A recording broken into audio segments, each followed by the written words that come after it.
Gracias por continuar con nosotros. Lo prometido es deuda. En la segunda parte de una entrevista con el presidente de Alianza País, mi amigo, Guillermo Moreno. Guillermo, ¿qué tal?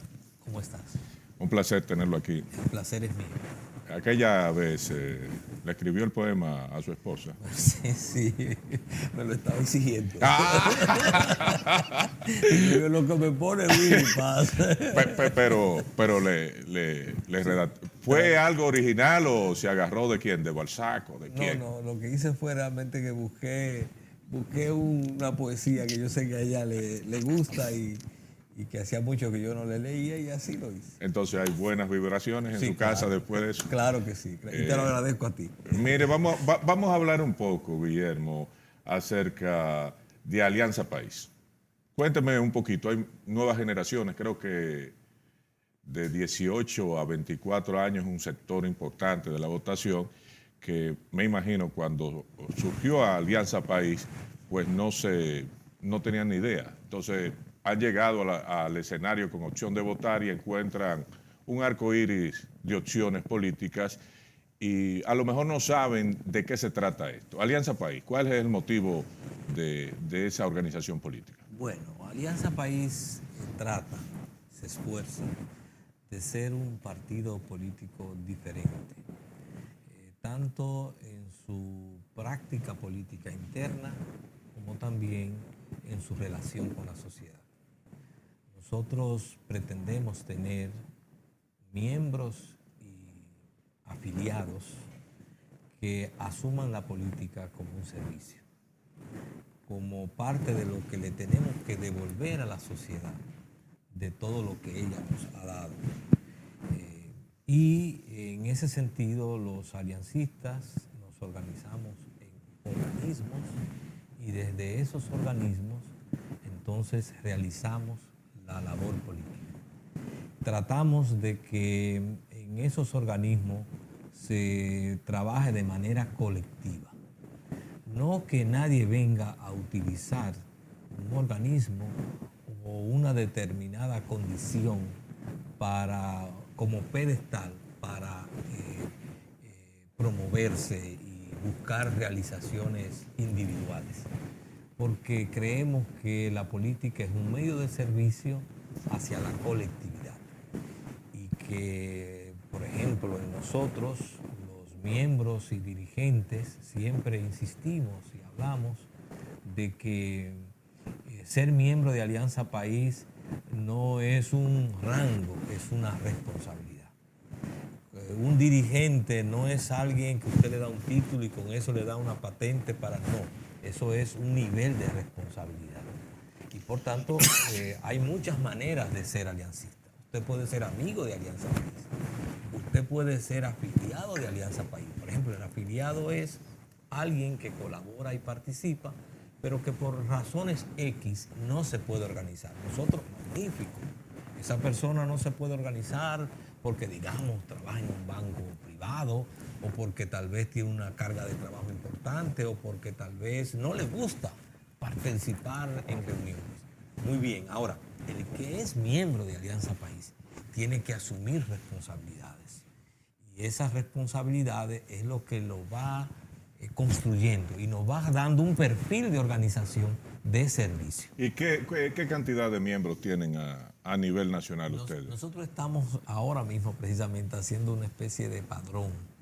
Lo que sí puedo decirle es que nosotros tenemos presencia en las 32 provincias. Usted tiene 13.000 miembros. Ustedes son el PLD de Juan Bosch. No, yo no puedo decir, porque no me gusta hablar. No, pero... Sí, pero digamos en términos de miembros, es decir, sí, organizados, no somos 13.000. Menos. Somos menos. Y tienen un superaparato que maneja la política. Ahora tenemos indudablemente muchos afiliados. Es decir, alrededor de cada organismo estilo PLD de Juan Bosch. Hay mucha gente que participa, que colabora, que se integra en todas nuestras labores, pero no está organizada. ¿Usted le tiene odio al PLD? Porque cada vez que yo digo estilo del PLD de Juan Bosch, usted me acelera la conversación o mira por otro lado. No, mire, yo soy una de las personas que más ha influido en mí en términos de mi formación política fue Juan Bosch. Usted fue PLDista, ¿verdad? No, no fui militante del PLD. Pero le puedo decir que cuando yo era estudiante de bachillerato, yo estudiaba en Santiago, en La Salle, y yo iba en concho de mi casa, de La Salle a mi casa. Y yo recuerdo que yo salía... Usted tenía 18 años. Sí, menos, tal vez 16, 17. O 15, 16, 17, sí, en ese periodo. Y cuando yo salía del colegio, era coger el concho ahí en la Franco Vidó para llegar a mi casa para oír a Juan Bosch. En tribuna Democrática. Sí, primero no, ya era el PLD. Oiga, pero usted no tenía... y déjame decirle... No, porque es que usted no tenía 15 años cuando... En 1973. Le estoy diciendo en el periodo en que lo escuchaba. Sí. Y le puedo señalar que hay palabras que la primera vez que yo la oí en política se la oí a Juan Bosch. Por ejemplo, la palabra inflación. Yo recuerdo que fue a Bosch que se lo escuché decir. Yo recuerdo que él habló una vez, por ejemplo, cuando él habló de la deflación. Deflación. Sí, esa fue otra palabra que también... Lo impresionó, lo impactó. No, usted dice... Porque Bosch, la gran virtud de Bosch es que fue un político y fue un profesor. Su pedagogía política era crear conciencia. Hacía un gran esfuerzo en educar y en elevar el nivel de conciencia del ciudadano como una forma de que ese mismo ciudadano ya con mayor conciencia se convirtiera entonces en alguien, en un sujeto que políticamente exigía sus derechos. Y eso, la contribución de Bosch a la construcción de la democracia en este país es sencillamente fuera de serie, porque educó generaciones en una serie de valores y en una serie de conceptos. Toda la prédica de Bosch contra la corrupción, toda la prédica de Bosch frente a lo que era el continuismo del doctor Balaguer y cómo eso deformaba las instituciones, todo eso, mi generación se educó y él nos hizo conciencia. Sobre todo porque recuérdese que apenas una década antes había un gobernante que había durado 30 años en el poder. Sí. Parecía como natural que los gobernantes duraran. Entonces vos, que nos educa a todos en esto, en el desarrollo de esa conciencia social. Por eso yo, si alguien he admirado y admiro, es al profesor Juan Bosch. Ok, y entonces, cuénteme algo, ya que estamos en el campo morado. Usted en 1996 fue nombrado fiscal del Distrito Nacional por el presidente Leonel Fernández. Guillermo Moreno, aunque no participaba en el PLD, algo tenía que ver en política, en el proyecto Leonel o en el PLD, porque no lo van a sacar de la manga un puesto tan importante como ese. Vamos a poner al muchacho de Santiago que cogía el concho para ir a Juan Bosch. No, vamos a buscar una persona importante dentro de mi proyecto político. Sí. Cuénteme. Sí, bueno, estamos hablando de 20 años atrás, 21 años atrás. Sí. Lo que pasó fue lo siguiente, tanto Leonel como yo pertenecíamos a una oficina de abogados, que era la del doctor Abel Rodríguez del Orbe, que estaba en el Conde 10, en el edificio, en la 4ª planta. Y entonces trabajamos juntos ahí, digamos, y ahí nos conocimos. Además de eso, resulta que yo había sido anteriormente ayudante fiscal y durante 2 años. Y entonces me había quedado con mucho seguimiento a todo el tema de la reforma judicial. Y entonces se organizó una especie, en una oficina de abogados privados, se organizó un círculo de reflexión sobre la necesaria reforma judicial. Yo participaba. Y como tenía mucho seguimiento con el tema de la reforma del Ministerio Público, algunos de los miembros de ese equipo, que eran influyentes en Leonel, valoraron que yo podía ser el procurador fiscal. Debo señalar que yo nunca pensé eso. Pero ni lo busqué. Okay, lo busqué. Pero usted dice trabajábamos juntos. Cuando yo trabajo con una persona, yo puedo ser o simple compañero de trabajo de esa persona o fraguar una amistad.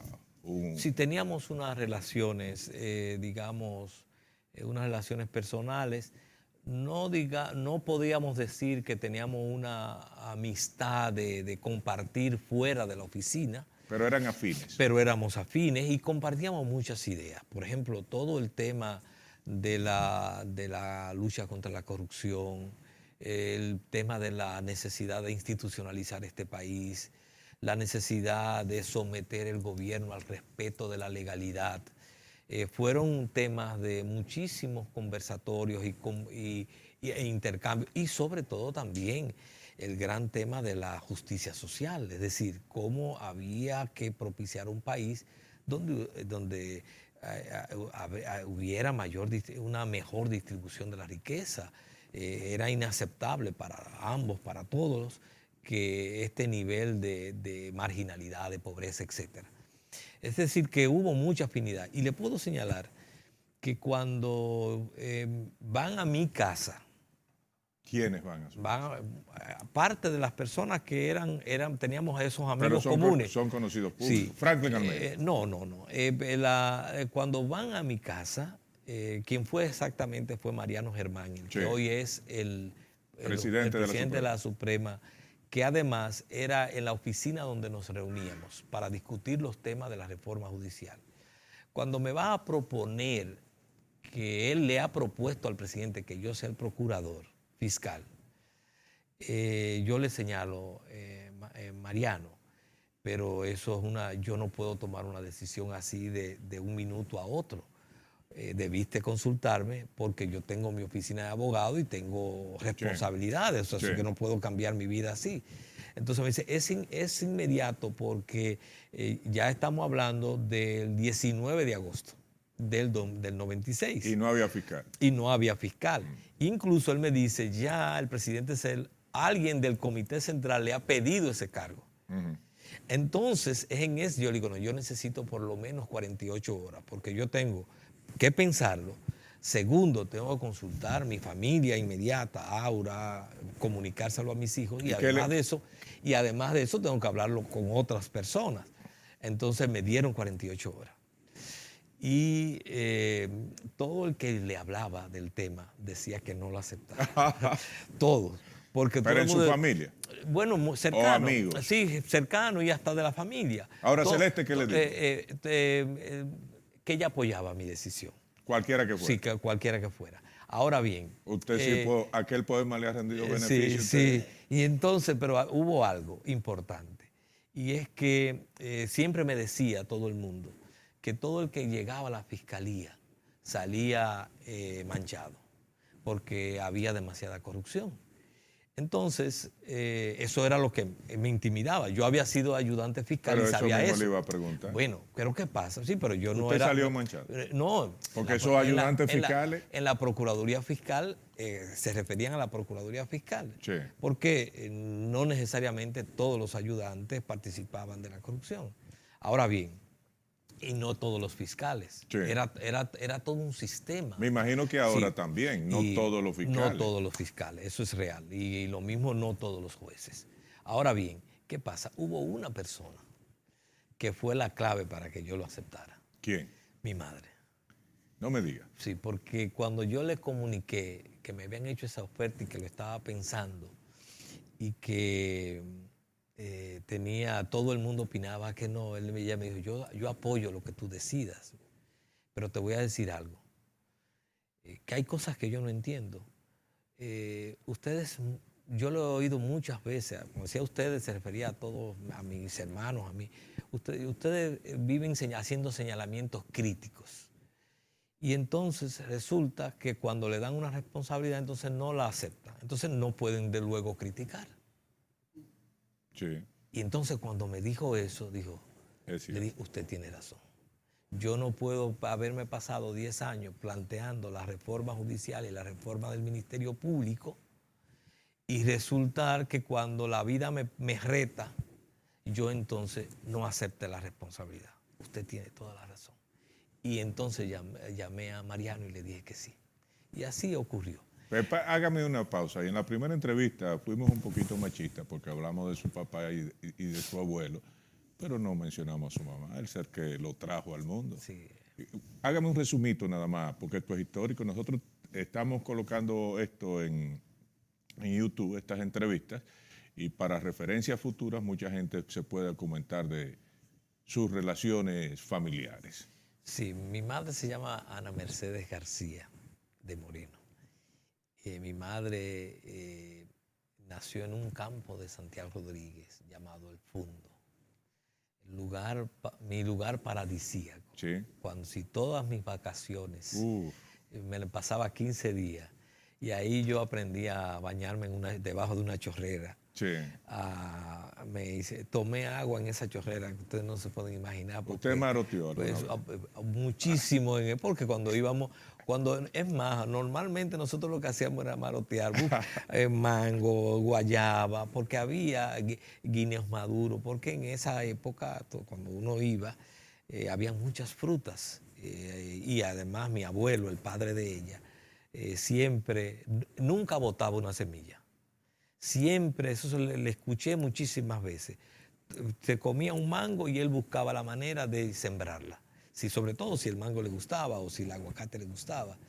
Y recuerdo que ya siendo una persona mayor, le recuerdo que le dijo a un nieto que le inquirió, pero ¿para qué vas a sembrar esa semilla? O sea, diciéndole, ya tú estás viejo. Y él le dijo, sí, pero cuando yo vine al mundo encontré muchos árboles que yo no sembré y disfruté. Que otros puedan disfrutar de árboles que yo siembro es mi deuda con los que me precedieron. Oiga, pero su abuelo era precursor de los ecologistas Así aquí en el país. Así mismo. Porque esa es la disyuntiva en el mundo, ese pensamiento de su abuelo con el industrializado que quiere resolver ahora mismo sin pensar en las nuevas generaciones. Y desde ahí nace mi gran identidad con la naturaleza, sobre todo con ese periodo que iba al campo. Entonces mi madre fue maestra graduada, ejerció su magisterio, fue una persona que en la vida de nosotros somos 7 hermanos. Y en nuestra vida mi madre jugó un rol protagónico. Juega, está viva. Jugó y juega un papel fundamental. ¿Su padre está vivo también? No, mi padre murió hace 3 años. Su madre es el centro de la familia sí, ahora mismo. Sí. Y jugó un papel protagónico. Lo hizo fiscal, que en realidad lo hace fiscal es su madre. Bueno, eso en parte sí. Entonces, ya aclarado eso, usted está en la fiscalía, activo, soñando, con una visión de justicia. ¿Usted renunció o lo cancelaron? No, me cancelaron. ¿Por qué lo cancelaron? En realidad porque los planes que tenía y la visión que tenía el gobierno que presidía Leonel no coincidíamos. Yo realmente, la razón por la que acepté ser fiscal después de ese proceso era porque sentía que mi generación debía dar un paso hacia fortalecer la institucionalidad de este país, fortalecer el respeto de la legalidad, combatir la corrupción. Y desde el principio que empecé en la fiscalía, comencé con confrontación. Fueron 13 meses de confrontación permanente. Le puedo comenzar, mire, en la primera semana yo encontré 39 ayudantes en la fiscalía. Ajá. Yo cancelé 25, porque yo ejercía el derecho y yo sabía. No porque todos fueran corruptos, sino porque había muchas situaciones. Por ejemplo, había varios que eran oficiales policiales y eran ayudantes fiscales. Y eso era incompatible. Entonces, habían otros que sí tenían una larga cola de corrupción. Habían otros que eran fiscales o ayudantes fiscales que realmente trabajaban en una oficina privada y tenían su despacho en la fiscalía. Sí. Había de todo. Entonces yo vine aquí a esto lo vamos a arreglar. Entonces cancelé 25, y para la elección de los próximos, yo hice un concurso y se nombró una comisión de juristas en la que yo no pertenecía, para de ahí elegir los fiscales, los nuevos ayudantes, porque yo no quería ayudantes para mí, yo quería era que fueran los mejores. Mi salario era 9.500 pesos y me salían 7.000 pesos. Y el salario de los ayudantes eran 6.500 y le salían 5.000 pesos. Pero usted ganaba más de $1.000, que dentro del tren público de esa época no estaba mal. Y resulta que con esa cantidad, yo se lo aclaraba, aquí, por tanto, venimos a servir. Y el que quiera venir a enriquecerse, que ponga un colmado o ponga otra cosa, pero no que venga a la fiscalía. Esto requiere de una cuota de sacrificio y de una actitud de servicio. Bueno, la cuestión Perdón, es, usted tenía 39 años, usted era un muchacho en ese tiempo, en términos generales. Si usted tuviera la madurez, tanto política como de vida, en estos días, ¿usted actuara de la misma forma? más fuerte. Si de algo yo me lamento es que no fui lo suficientemente fuerte en la persecución de la corrupción en el país. Si algo, hubo varios que se me escaparon. Y todavía hay veces que pienso, se me escapó. A mí se me escapó un director del INDRI que lo sacamos yo recuerdo. Que lo sacamos de un closet. Y por componenda del que era procurador y del gobierno, incluyendo Danilo Medina, que es el secretario administrativo de la presidencia. No, era el secretario de la presidencia. Sí, era el secretario. El hombre fuerte político. Resulta que Mariano Germán, el ingeniero, sí, no el juez, sí, el juez, era el director del INDRI. Y me llevó a la fiscalía un expediente en el cual demostró con una auditoría que él hizo que en esa administración, entre el periodo de mayo a agosto, se habían robado en el INDRI 70 millones de pesos, incluyendo unas 8 o 9 obras que aparecían pago y todo, y la obra no existían en la comunidad. Perdón, déjeme aclarar, usted dice 70 millones de pesos, póngalo en dólares, eran 10 millones de dólares. Eran 10 millones de dólares. ¿Qué resulta? Que entonces cuando nosotros lo apresamos, bueno, él se escondió en un closet, pero el ayudante... ¿Y usted mismo lo...? No, yo no estaba. El ayudante me dice, no está aquí. Entonces le decimos, sí, él está ahí porque tenemos una vigilancia desde las 5 de la mañana, vimos que él entró y no ha salido. La cuestión es que pide autorización, entró a la casa y efectivamente lo capturó. Entonces pasamos como 3 horas, el ayudante con él en el vehículo, porque el procurador general no lo dejaba y la presidencia no dejaba, o el administrativo, que era con el que se comunicaba. ¿El administrativo o el de la presidencia? No, el secretario, Danilo Medina. El secretario de la presidencia. Y no dejaba que me lo entregaran. ¿Por qué? Bueno, porque sabía que yo le iba a meter preso. Pero entonces le decían, hasta que al final llegamos, y eso fue un error mío, llegamos a un acuerdo. Y yo no me perdono ese acuerdo. Sí. Y fue el siguiente. El procurador de esa época me pidió, vamos a hacer, ellos me están planteando que se haga una nueva auditoría, porque para ellos no es confiable la de Mariano Germán, que es un ingeniero serio y que yo lo tengo como una persona seria. De carácter. Y además de eso, lo que estaba denunciando era un caso grave, que se haga una nueva auditoría. Yo no debía aceptar eso, pero lo acepté. Sí. Y en la próxima auditoría, que la hizo Simón Lizardo. Simón Lizardo. No ese. Resulta que sobró dinero. Es decir, el tipo administró tan No, administró con tanta... ¿Y usted se quedó así? No, porque evidentemente el expediente murió ahí, sí, porque se retiró el otro, sustituyeron la auditoría y entonces... Porque muchos de esos casos, la fiscalía no era la que salía a buscarlo. O sea, no se trata del caso de que había un departamento para salir a investigar eso. Eran denuncias que nos llegaban. Y cuando nos llegaban las denuncias, nosotros entonces, si veíamos que habían elementos probatorios, entonces actuábamos. Entonces, por ejemplo, ese caso se cayó. Y luego de eso ya yo fui cancelado. Bueno, pero lo que quiero señalar es que nosotros fuimos a esa experiencia con todo el empuje de creer que era posible cambiar la manera de administrar la justicia, Pero es verdad que el pueblo, perdón, de Guillermo, hacer respetar la ley. Guillermo, es verdad que a usted lo quitaron porque quería trancar a Balaguer.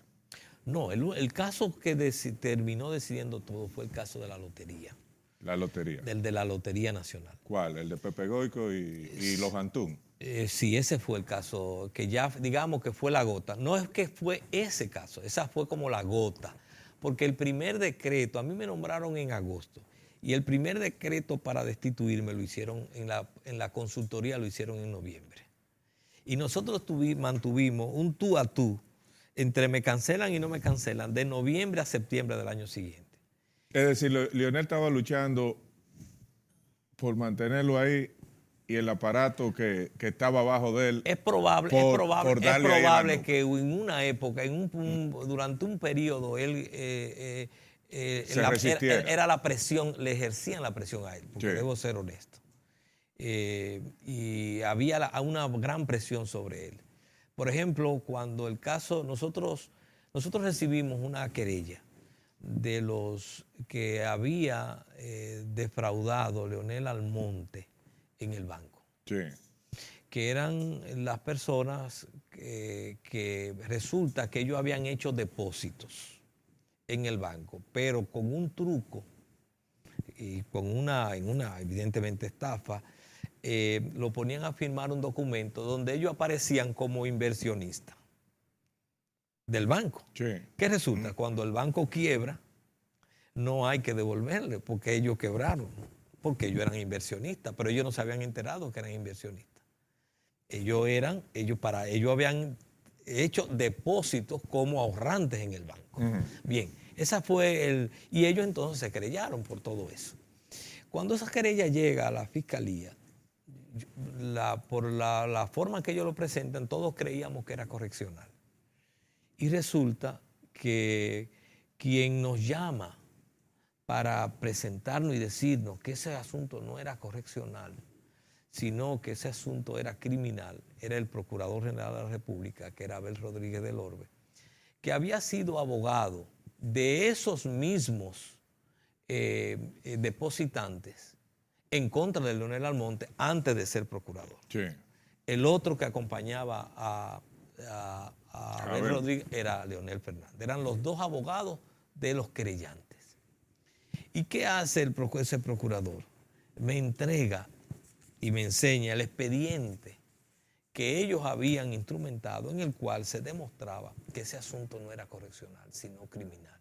A tal punto, la estafa era tan grande, que Leonel Almonte registró un nombre comercial en Isla Caimán que se llamaba Bank Universal o Universal Bank. Universal Bank. Y abajo decía, en un asterisco, este nombre comercial no se puede utilizar en ninguna operación bancaria porque no es un banco. O sea, era un banco de parque.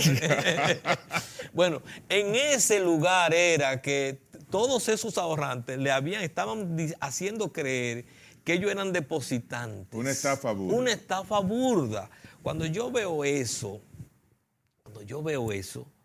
digo, no, pero esto indudablemente no es correccional. Y con esos medios de prueba que yo no tenía, entonces yo procedo a darle curso a esa querella y evidentemente lo mando a prisión. Todo el PLD, una parte del PLD, se subleva contra mí. Incluso llegaron a publicar un artículo en el Listín Diario, en el Listín Diario, no diciendo, no, en el Listín Diario, en el cual decían que yo estaba haciéndole un daño grave y que Leonel Almonte había aportado $1 millón para la candidatura de Leonel Fernández. ¿Y qué tiene que ver una cosa? Y que yo, por tanto, lo estaba desconsiderando, que una persona que había hecho eso. Bueno, la cuestión es ¿Y quién escribió el artículo? Que ¿Usted se quedó, acuerda? sí, Blanco Fernández, el doctor Blanco Fernández. Sí. Entonces yo recuerdo que cuando todo eso producía reacción contra mí y hicieron todos los trucos habidos y por haber para sacar a Leonel Almonte de la prisión. Tanto así que le gestionaron una fianza. ¿Usted se siente resentido con el PLD en el sentido de que lo nombran en una posición y después tratan de que usted no actúe? Nunca he tenido resentimiento. Yo lo que tengo es decepción. Con el PLD. Con el PLD, y con sus dirigentes. Porque realmente yo le puedo decir que yo crecí creyendo el discurso de los PLDistas de que iban a desentar este país. Sí.